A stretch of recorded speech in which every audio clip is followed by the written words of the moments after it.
Muy buenas noches. Estamos en una nueva jornada de reporte semanal correspondiente a la semana del día 6 de abril del 2026.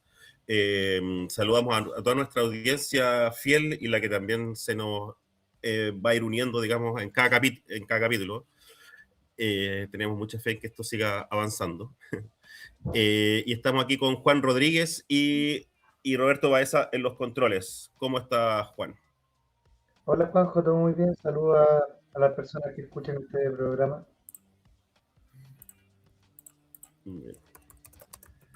Bueno, partir contando más o menos de qué se trata lo que vamos a conversar, ¿no? Que tiene que ver con el intento de extradición de Galvarino Pablaza por parte de la policía argentina para que sea juzgado en Chile y también los bochornos que ocurrieron posterior a esto de las declaraciones del gobierno de José Antonio Castro.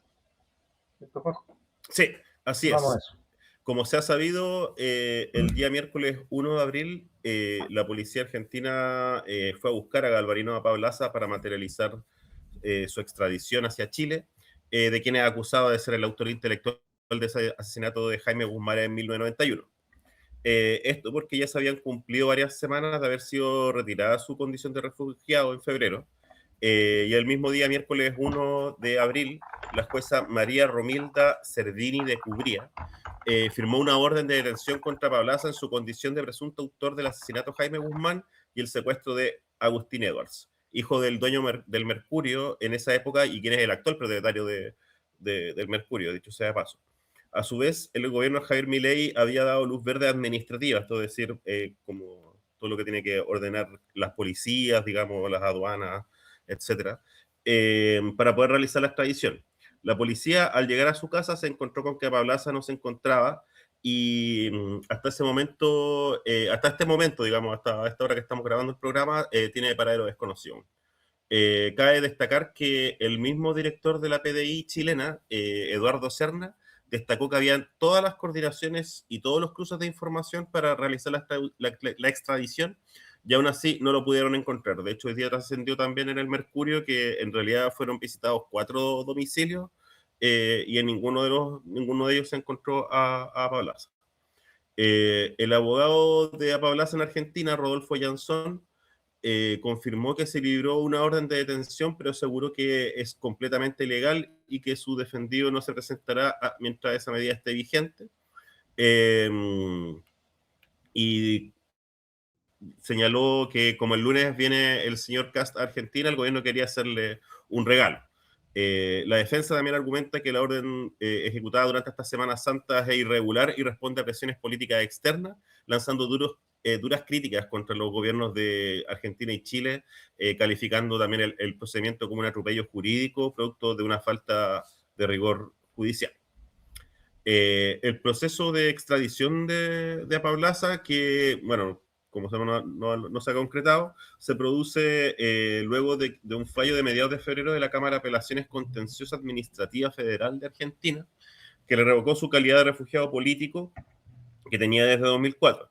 El exfrentista, hoy de 75 años, a través de su defensa, ha presentado varios recursos contra la resolución, los últimos de ellos asociados a sus problemas de salud. Recordemos que Apablaza tiene actualmente 75 años, como recién señalé. Eh, Según explicó el abogado, el Ejecutivo argentino se presentó en el proceso judicial de extradición mientras el juez del caso, Ariel Lijo, está de licencia y consiguió que la jueza María Servini, a cargo del juzgado, que ya le habíamos mencionado, firmara la orden de detención. Eh, digamos, el abogado también señaló que presentó un escrito en el juzgado diciendo que lo que hicieron viola el principio de no devolución de la Convención de Refugiados y pidiendo que se deje sin efecto esa orden que considera ilegal. El derecho internacional de refugiados indica que no hay ninguna posibilidad de devolver a una persona a un lugar donde existe el temor fundado de que sea perseguida, en este caso Chile. Si lo hacen estarían violando la Convención de Refugiados y lo harían con una jueza que no está a cargo del juzgado ni del caso, y es en ese sentido una jugada sucia por parte del gobierno de Milei, señala el abogado Jansson. Eh, Además, bueno, él también argumenta que el proceso de extradición quedó de hecho cerrado hace 16 años, cuando fue originalmente denegado el traslado del ex guerrillero. El defensor de Pablaza sostiene que si finalmente la justicia da por caída su condición de refugiado, Chile tendrá que pedir una nueva extradición y reiniciar el proceso. Sostiene además que la principal estrategia va a ser esperar a este juez Ariel Lijo, que es el que ha estado a cargo del caso y que según el abogado defensor sabe que el proceso de extradición está finalizado. En ese sentido también hay que recordar que no hay sentencia firme de culpabilidad contra Pablaza, y esto ha causado confusión incluso en las autoridades de gobierno, digamos, como pasó con la vocera Maracey. Hoy día, el día de hoy también el Mercurio reveló que la defensa también puede pedir un recurso de queja como última vía para suspender su extradición a Chile. Eh, Además, el abogado querellante del Estado chileno, que está obviamente buscando a Pablaza, Gustavo Guené, sostiene que Pablaza estaba bajo el control de las fuerzas de seguridad, ya que se sabía de un momento a otro se podría tomar la decisión a su respecto. Respecto a las maniobras de su defensa, Guené explicó también que la tramitación de un recurso a Argentina es muy lenta, que es algo que podría hacer la defensa de Pablaza, pero le bajó al perfil al hecho de que la jueza Servini le firmara la orden, ya que solo debía firmar el cumplimiento de una resolución ya dictada. Digamos, bueno, cabe destacar también que Guillermo Ramírez, y esto es lo que quería destacar también con lo que estaba enseñando anteriormente, el presidente de la UDI, también deslizó algunas críticas al manejo que tuvo la policía argentina, eh, después de haberlo intentado ubicar en 4 locaciones. Sin embargo, el abogado Yené mencionó también que igual todo lo que está sucediendo representa un gran avance dentro del caso, ya que según él, si lo detienen hoy puede ser enviado a Chile de forma inmediata. Esto debería ser un orgullo para el gobierno de Chile porque a lo largo de 22 años, 6 administraciones distintas mantuvieron una misma política de Estado que tuvo un éxito rotundo desde el punto de vista jurídico e institucional, puesto que la extradición ya fue concedida. Bueno, para no alargarme tanto en lo informativo, quería pasarte a ti el comentario también, Juan, sobre este tema, ya que, digamos, aporté varios datos ahí sobre su historial jurídico y las declaraciones que se han generado por la fallida extradición, digamos. Claro, o sea, bueno, más allá de lo que efectivamente ocurrió, que es este intento de captura, uno podría decir de Galvarino Pablaza que es una persona, digamos, que lleva mucho tiempo en la clandestinidad.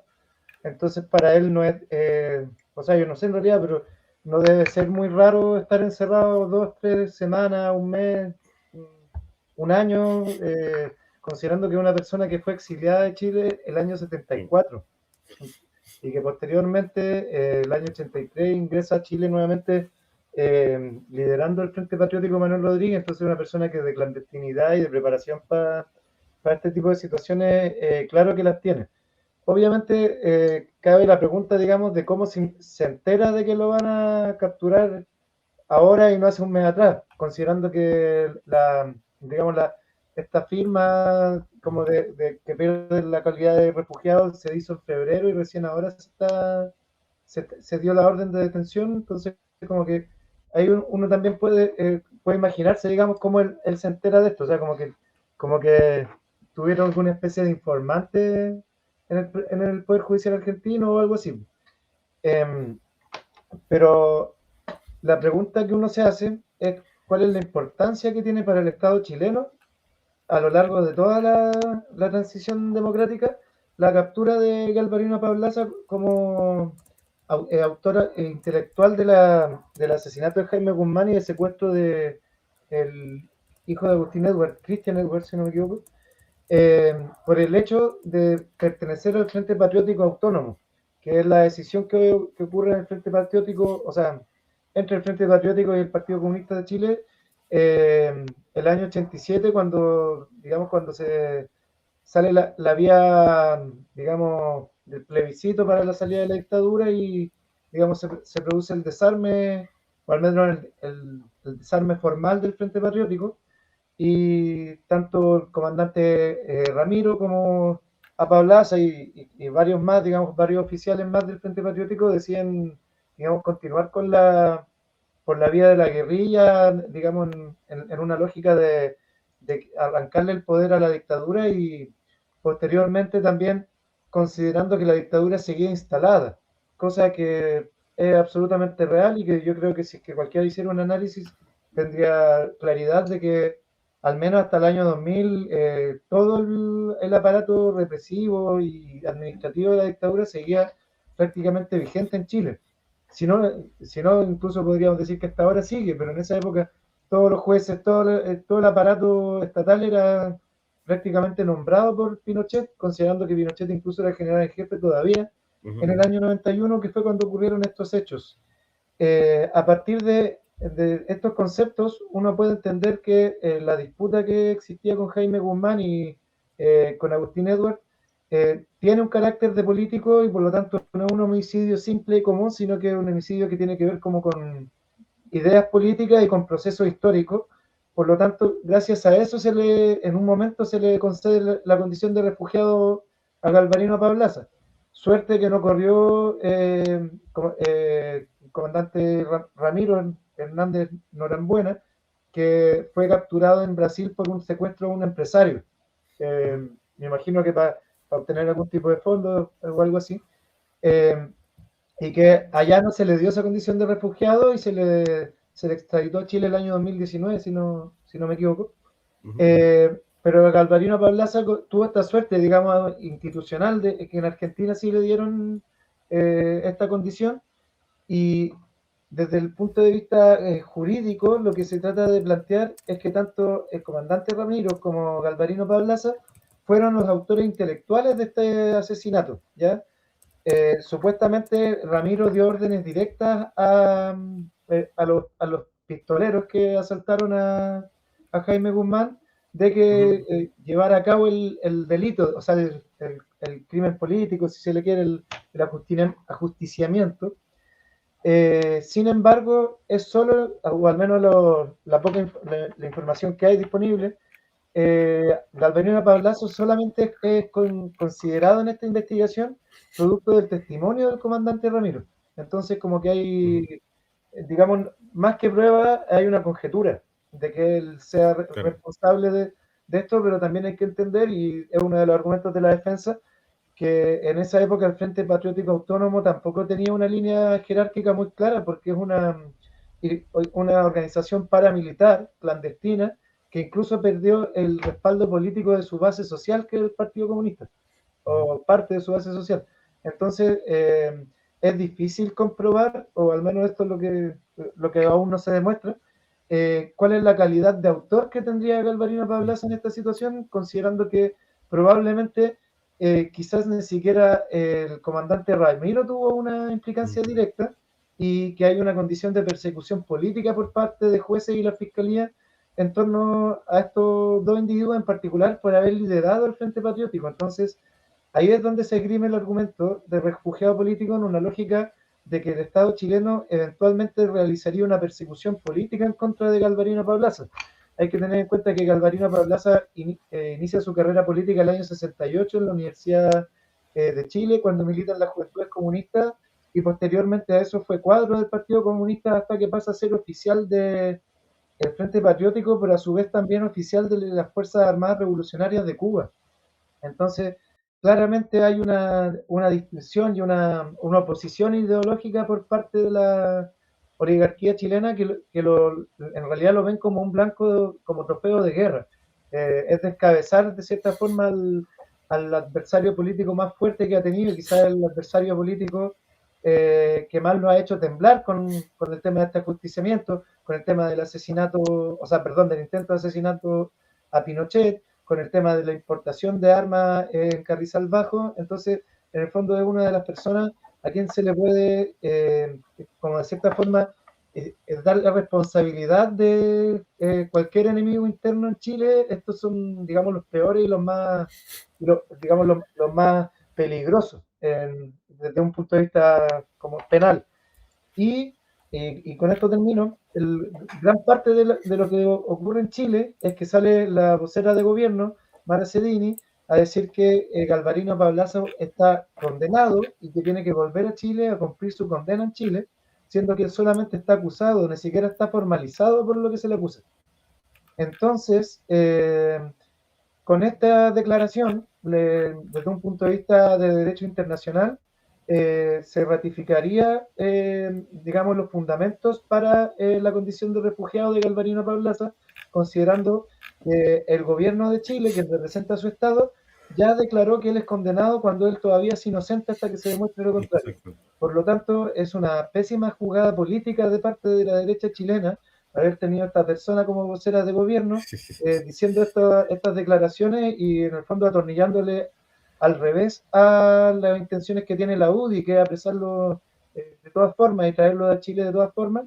Y con estos disparates que dice la vocera de gobierno, al final lo que termina haciendo es jugando en contra y demostrando con hechos, o sea, bueno, no sé si con hechos, pero digamos, el sentido que se le da a la persecución política de Galvarino Pablaza. Entonces, eh, digamos, la defensa de Galvarino Pablaza tiene razones, creo yo, para actuar con esta ironía y con este, digamos, con este humor que dice que poco menos que se quedaron con las ganas de entregar el trofeo de Galvarino Pablaza a José Cast, y en el fondo es porque es evidente la cadena de errores que han cometido los perseguidores chilenos y que en realidad son, digamos, son quienes uno podría decir principales responsables de que se le Sí, arranque a Pablaza. O sea, no, ellos mismos le dan visibilidad mediática a la situación y luego alegan de que porque hubo visibilidad mediática el hombre pudo escaparse. Entonces, sí. no sé,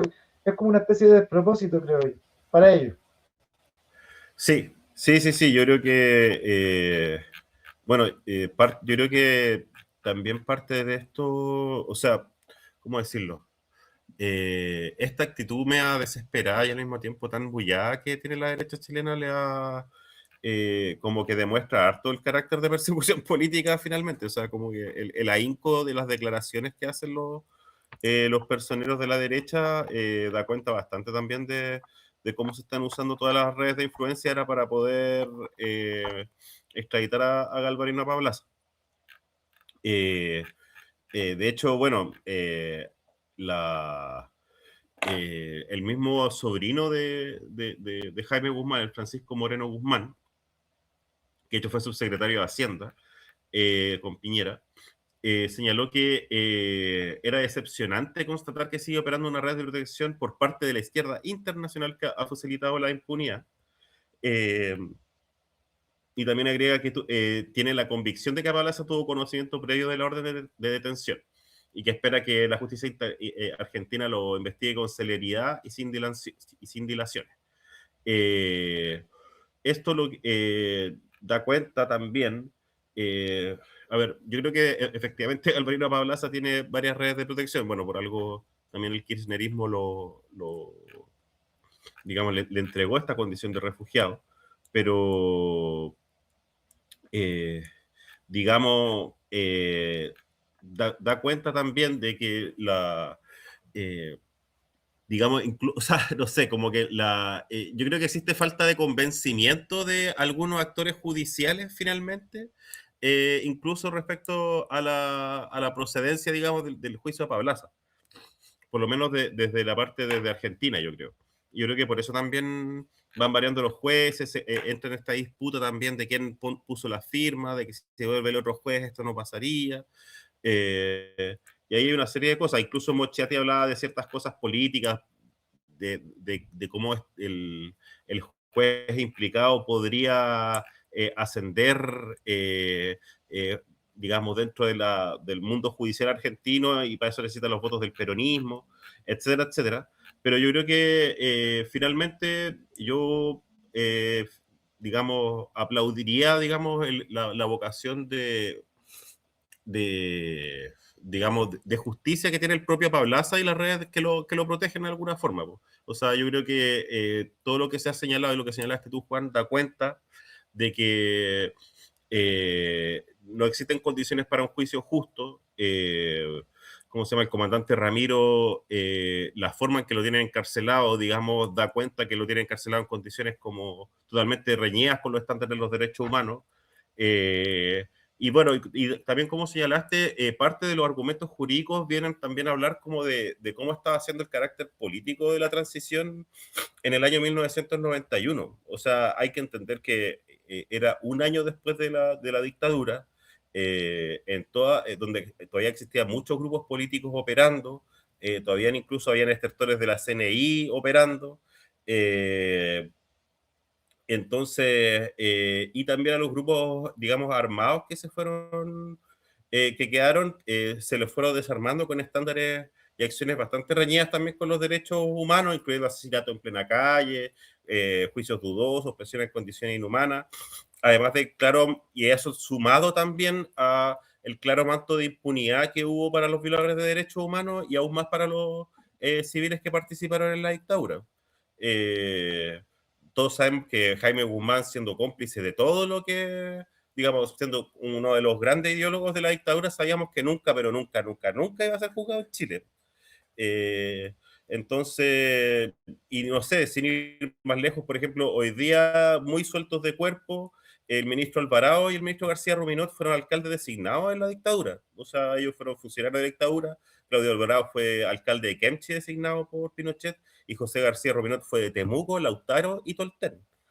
Entonces estamos hablando así como de funcionarios de larga experiencia que siguen operando hasta el día de hoy en el mundo político como si nada, sabiendo que ellos fueron completamente cómplices de de todo el accionar de la dictadura en lo político, en lo policial, en lo militar, en lo económico, etc.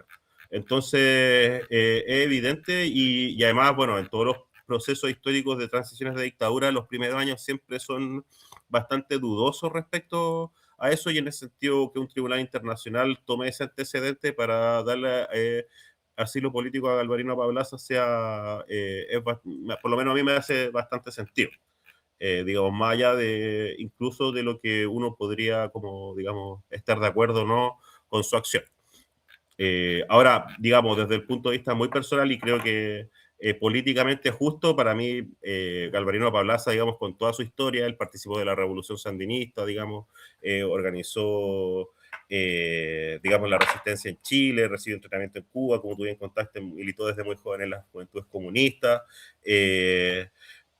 Él es, digamos, uno de los grandes libertadores latinoamericanos que ha tenido Chile, digamos. Para mí esa es la condición en realidad de Pablaza, digamos. Él debería ser recibido como héroe acá en Chile, digamos. Él incluso también ha hecho reflexiones políticas respecto a sus errores y a los virajes políticos que también ha tenido el frente. Obviamente eso en términos jurídicos no pesa nada, pero de acuerdo a los juicios de la historia yo creo que sí, digamos.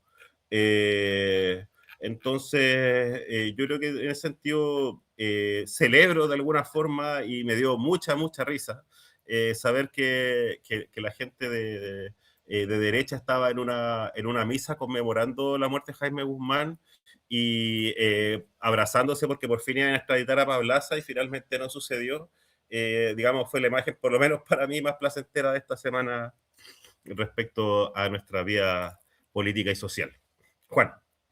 Y bueno, mencionar que este caso en particular es bastante reñido, pienso yo, con la Carta de Derechos Fundamentales de la ONU. ¿Por qué? Porque en el fondo lo que se busca hacer en este caso es atribuir a Pablaza estos, digamos, estas muertes y este secuestro ocurrido en esta supuesta democracia para inhibirlo de su trabajo a partir del derecho de la rebelión de los pueblos, que es lo que el Frente Patriótico estaba ejerciendo y que por lo tanto, de cierta forma, como que se exculpa a esta organización por haber actuado por vía violenta en la medida en que estaban luchando contra una dictadura y una tiranía violenta que asimismo también tenía una institucionalidad instalada en el aparato estatal para seguir funcionando y, digamos, no se le busca por los casos anteriores que podría haber hecho el Frente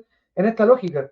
Pero hay que entender que posterior a este asesinato de Jaime Guzmán fue que el gobierno de Elwin instaló la oficina que fue una organización represiva y, digamos, de persecución al Frente Patriótico Autónomo, al MIR y al Mapu Lautaro y otras organizaciones, digamos, que se podrían categorizar como de izquierda o de izquierda extraparlamentaria, etcétera, no sé, pero que tienen que ver en el fondo como con eliminar el enemigo político que te desordena el gallinero. Y esta oficina en muchos casos hizo cosas fuera de la ley, persecuciones y procedimientos que no correspondían y en muchos casos también incluso crímenes y terrorismo de Estado como asesinatos en la calle. Eh, Hay personas como, por ejemplo, Juan Andrés Lago, integrante del Comité Central del Partido Comunista de Chile, que fue eh, prisionero durante más de una semana por la oficina y la familia no sabía dónde estaba, entonces estuvo en calidad de detenido desaparecido Claro, durante un periodo de tiempo. Y esto fue posterior al asesinato de Jaime Guzmán. Entonces hay que entender que el contexto de esa época seguía, desde mi punto de vista también, justificando el derecho a la rebelión, sí, porque la democracia que se estaba planteando eh, de partida que no era democracia y segundo que estaba reprimiendo al pueblo y cometiendo crímenes en contra del pueblo y eso no, digamos como que es una información que se quiere obviar por una parte y por otra parte que ya uno podría decir que ya entra en la lógica de una conspiración, de, como digamos una teoría de la conspiración que tiene que ver con que supuestamente habían ex oficiales de la DINA que ya tenían información, o sea, perdón, claro, del ejército, en ejercicio, digamos, en ejército, que tenían información de que el Frente Autónomo estaba organizando estos crímenes en contra de Jaime Guzmán y que como que de cierta forma lo permitieron o no dieron aviso a Jaime claro, Guzmán de que se protegiera más, etcétera, eh, como en una lógica de usar al mismo Guzmán como chivo expiatorio, eliminar, digamos, esta figura bastante potente de la derecha de la época. Hay que entender que Jaime Guzmán, además del trabajo legislativo que tuvo en la instalación de la dictadura de Pinochet, también en la democracia fue el senador más votado en la primera elección de vuelta a la democracia, lo que habla que al menos tenía un arrastre popular importante y era una figura de derecha importante. Y podríamos decir que de cierta forma terminó siendo un mártir para la derecha, pero como que esto se permitió y uno podría sospechar que parte de la inacción del ejército en torno a esta situación fue asimismo justificar la existencia de la oficina y justificar la represión a estos grupos, como en el fondo como hacerlos pisar el palito. Eh, en realidad un testimonio que haga un militar de esa época para mí es tan válido como inválido, no, no sé si creerlo o no, pero el contexto de la situación habla de que en el fondo lo que estaba haciendo Pablaza no era una cosa que tuviera que ver con hacer crímenes como en torno a delitos comunes o ser una mafia, sino que tenía que ver como con un proceso político que el pueblo chileno legítimamente estaba llevando y que el Estado chileno lo que buscaba es cortarlo y mantener la situación, digamos que ha continuado en el tiempo y que tiene que ver con mantener la constitución de Pinochet que hasta el día de hoy, por distintos métodos de dominación, sigue vigente. claro. Sí, sí, respecto, es importante destacar, o sea, no sé si es importante, pero aquella teoría media conspirativa respecto como a los conocimientos que tuvieron algunos aparatos de inteligencia o de Estado respecto al asesinato de Guzmán, son bastante extendidos, digamos, nunca había una comprobación y claro, es parte también de la, digamos, cuando sale esa teoría como que todos miran para el lado, digamos, como que siempre ha pasado eso. Eh, de hecho, bueno, por ahí aparece también, no tengo tan fresco el caso, pero recuerdo que Lenin Guardia, por ejemplo, este personaje que fue miembro de la oficina, si mal no recuerdo, lanzó un libro de testimonios donde menciona algunas cosas del caso Guzmán. Sería interesante, ahora que lo mencionaste, pegarle una mirada. Eh, y sí, bueno, yo también quería reafirmar, digamos, el derecho el hecho de que existía el derecho a rebelión en 1991. Quiero volver a destacar por lo menos a mí nunca me va a dejar de parecer muy infame de que todos los funcionarios civiles de la dictadura hoy día sean políticos, participantes o cualquier otro del juego democrático. Eso nunca va a dejar de parecer aberrante. Ya me acordé de una cosa más que quería mencionar. Una cuestión que le da cierto sustento también a esta como teoría de la conspiración, digamos, respecto al conocimiento que hubo del atentado Jaime Guzmán, me recuerda un poco también a lo que pasó con unos intentos de golpe de Estado que hubo en los 80 en España, aún en el periodo de transición después del franquismo, en el cual un general español intentó hacer un golpe de Estado con cierto grupo de gente, el cual fue supuestamente desarticulado por el mismo rey de España, pero después hubo mucha información que se filtró en el cual el mismo rey estaba involucrado en la ejecución del golpe, también un poco para justificar y de alguna forma morigerar a la izquierda y meterle el miedo al fascismo, tener más herramientas para desarticular a los grupos de izquierda más radicales que había en España. Y bueno, y la transición chilena y española están llenas de analogías de ese estilo. O sea, hay demasiadas coincidencias a veces entre los dos modelos de Claro. transición. Bueno, igual tocando un Sí. poco ese tema, como en torno a la institucionalidad que había en aquella época, hay que mencionar que el caso de Galvarino Pablaza, además, se intenta hacer pasar por el sistema de justicia antiguo Sí, penal sí, chileno, hay un tema por la jurídico. época en que en que ocurrieron los hechos, y ese sistema, digamos, a nivel internacional está desechado porque atribuye demasiadas facultades al juez, quien es juez y perseguidor, Sí, juez y fiscal al claro, mismo tiempo. Eh, por lo tanto, como que mantiene una lógica de poca objetividad en torno a la eventual inocencia del acusado.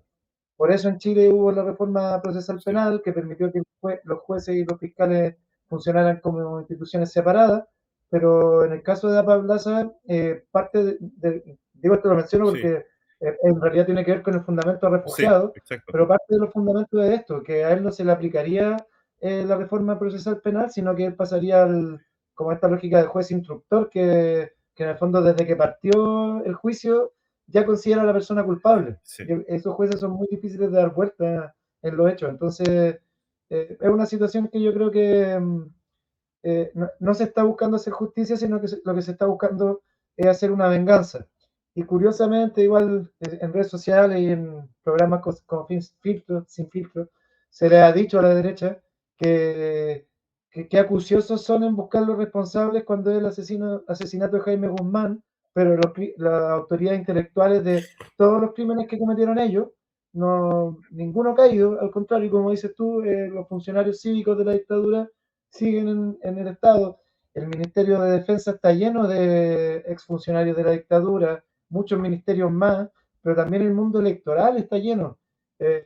Montones de alcaldes designados terminaron posteriormente siendo parlamentarios, etcétera, y eso es una realidad que obviamente por la vía de los hechos se intenta ocultar y se intenta más que ocultar, normalizar. sí, Como que aquí el malo es Galvarino Pablaza y Guillermo Tellier, claro. pero el resto son todos Sí, buenos. Y eso no puede ser así nomás. sí, po. Sí, sí, sí, pero nuestra democracia actual, digamos, nació, digamos, o transicionó con un esquema de valores bastante trastocado y eso es lo que tiene hoy día, digamos, yo creo, a Chile entrampado en una situación institucional y política bastante difícil de salir, digamos, del cual no hay muchas condiciones para generar progreso social, y parte de eso es el propio, o sea, y eso es consecuencia del propio diseño de la transición, creo yo. Uh-huh. Bueno, Y sí, yo para terminar, y sumándome también a lo que decías tú, a mí me parece admirable el nivel de organización que pueden tener personas como Galvarino Pablaza con toda su trayectoria y seguir hasta los 75 años peleándole al poder. sí, Digamos, es algo que al menos para uno da la impresión de cierto grado de dignidad que no todo el mundo tiene. sí, sí. Y sin simular que se volvió loco, ni que se está haciendo caca, ni nada, sino que él, digamos, salió de la casa y tomó un colectivo, Exactamente. que es una micro en Sí, realidad, sí, sí, pero no ha tomó tenido una que micro y se salir, no fue. ha tenido que salir en una silla de ruedas parándose después. Claro. Eh, exactamente. Sí, yo también me saco el sombrero frente a la dignidad de Galvarino Pablaza. Así que, bueno, con eso despedimos esta jornada. Esperamos que toda nuestra audiencia tenga muy buena semana, igual que tú, Juan, y también a Roberto ahí detrás de los controles. Un abrazo grande. Vale, vale, muchas Que estén gracias. muy bien. Chau, Chau, chau. chau.